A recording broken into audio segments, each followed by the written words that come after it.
The reason you can't stay consistent, the reason you keep starting and stopping is not because you're broken or you have low willpower. It's because your brain is conditioned to instant gratification.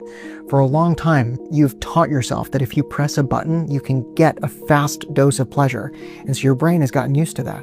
And when you're not seeing instant progress in your fitness habit, in your business, in your creative work, in your relationship, if things aren't working right away, your brain's like, this isn't worth it. I want to go back to the instant gratification. I want to go back to the thing that gave me the pleasure right away. You can recondition yourself to be patient. It takes patience. Go figure, it takes a little bit of courage. That's what we're going to talk about today. We're going to talk about what it takes to actually stay consistent so that you can look back in 3 months, in 6 months, in 12 months, and see a consistent stream of progress. See yourself having shown up every day. Imagine what that would be like.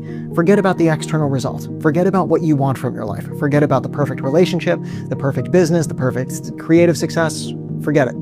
Think about what it would be like to look back in 100 days and know that you showed up for yourself every day. What would that feel like? What kind of confidence would that present to your body? You know what I mean? Like it would feel different. You would feel like the hero of your own life. You would feel like you just actively participated in the narrative that is your conscious experience. And that would be deeply rewarding no matter what the external result was. The first thing we need to understand is that patience is a bit of a lost art. We've grown up in a world that's very fast, right? We've conditioned ourselves to instant gratification, like we said. So your brain wants things to happen fast, but that's not how life works. That's not how meaningful fitness results work. That's not how any meaningful results work. The best relationships take time to build. A good relationship with your body takes time to build. A good relationship with your mind and your creative work takes time to build. It takes a lot of showing up day after day after day. There's a certain level of monotony that you have to face. Now, remember that when done right, this monotony is not a miserable thing. You're not going to hate your life. If you're going to hate your life, it's not going to work. You need to be able to find the joy in the monotony.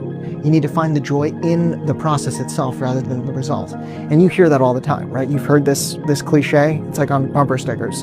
It's about the process. It's about the journey. And so cognitively, you know that, but you don't feel it in your body because you're not teaching yourself that with your actions. The way you teach yourself that with your actions is you forget about the result and you say, I am going to make showing up the goal for 90 days or for 7 days or for just today.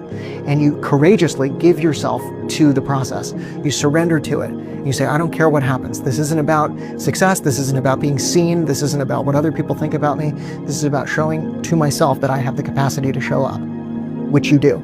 Everyone does. It's going to look different for everyone. You need to accept that. You need to accept that your day one isn't going to look like someone else's day 100. There I go again with another cliche, but it's true.